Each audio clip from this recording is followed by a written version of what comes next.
ng bayan, maasahan anumang panahon. Magandang araw po sa ating lahat. Narito na ang latest update sa mga binabantayan nating bagyo at sa epekto ng habagat ngayong araw at sa susunod na 24 oras. Sa kasalukuyan nga ay dalawang bagyo ang ating minomonitor sa loob ng ating area of responsibility. Una rito si Bagyong Dante na huling namataan sa layong 835 kilometers hilagang silangan ng extreme northern Luzon. Taglay pa rin nito ang lakas ng hangin na umaabot sa 65 kilometers per hour malapit sa gitna at pagbugsong umaabot sa 80 kilometers per hour. Sa ngayon ay medyo mabilis ang pagkilos nito ng hilagang kanluran sa bilis na 25 kilometers per hour. Kung mapapansin natin ay nasa 350 kilometers ang diametro ng bagyo mula sa gitna at wala itong direktang epekto sa anumang bahagi ng ating bansa.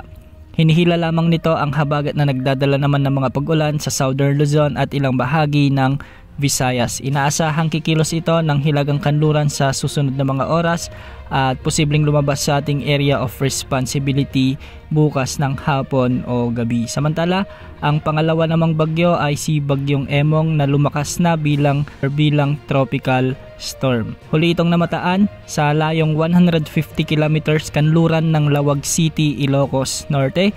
Taglay na nito ngayon ang lakas ng hangin na umaabot sa 65 kilometers per hour malapit sa sentro at pagbugsong umaabot sa 80 kilometers per hour. Sa ngayon ay kumikilos naman ito ng timog kanluran sa bilis na 20 kilometers per hour at kung mapapansin rin natin ang mga kaulapan nito ay nasa 220 kilometers ang lawak ng kaulapan nito mula sa gitna. At dahil dito nakataas na ang tropical cyclone wind signal number 1, titingnan natin ay mas dumami ng mga lugar.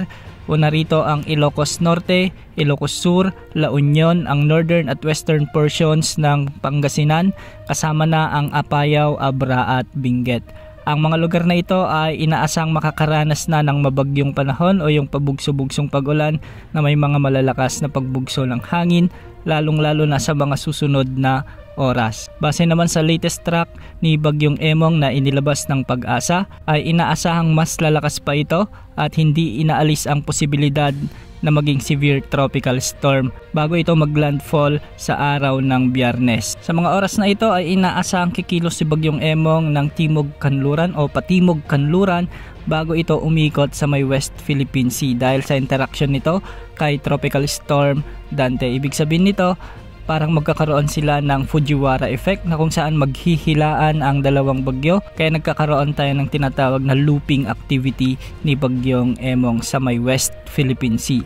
Inaasahang maglalandfall ito sa bahagi ng Ilocos Sur o di kaya naman ay sa La Union at hindi rin inaalis ang posibilidad na sa Pangasinan rin ito tumama sa araw or bukas ng gabi o sa araw ng Biyernes ng umaga. Magpapatuloy ito sa pagkilos ng hilagang silangan at posible ring madaanan ang mga probinsya ng Babuyan Islands at Batanes. Inaasahang ihina naman si Bagyong Emong sa tropical storm habang ito ay nananalasa sa bahagi ng northern Luzon. Sa mga kababayan natin sa Ilocos Region at ilang bahagi ng Cordillera Administrative Region, paghandaan ang malalakas na hangin at malalakas na pag-ulan na dalhin ni Bagyong Emong sa mga susunod na oras at araw para sa ating kaligtasan. Samantala dulot naman ng umiiral na habagat ay makakaranas na ng mga pag-ulan dulot ng monsoon rains sa may Metro Manila, Zambales, Bataan, Tarlac, Pampanga, Bulacan, Cavite, Laguna, Batangas, Rizal at Occidental Mindoro. Ang mga lugar na ito ay pinapayuhang maging alerto rin sa banta ng mga pagbaha at pagguho ng lupa.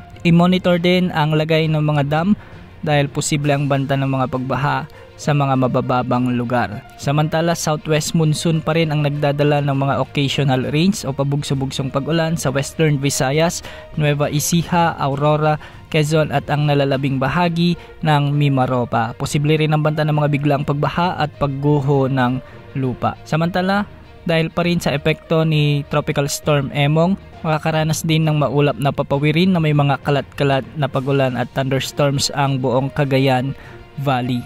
At sa Bicol Region at ang nalalabing bahagi ng Visayas naman ay habagat naman ang magdadala ng maulap na kalangitan na may mga kalat-kalat na pagulan at thunderstorms. Para naman sa buong Mindanao ay magiging bagyang maulap hanggang sa maulap ang mga kalangitan na may mga tsansa ng mga kalat-kalat na pagulan at thunderstorms. Para naman sa lagay ng mga pag-alon sa ating karagatan, At dahil nga sa epekto ng habagat at ng bagyo ay posible ang matataas na pag-alon sa Central at Southern Luzon at posibleng umabot sa 3.7 meters. Samantalang sa nalalabing bahagi naman ng Northern Luzon ay posible hanggang 2.8 meters at sa Visayas at Mindanao ay posible naman hanggang 2.5 meters. Manatiling nakantabay sa ating channel para sa mga susunod na update ukol sa binabantayan nating bagyo at ng habagat. Yan muna lagi ng panahon.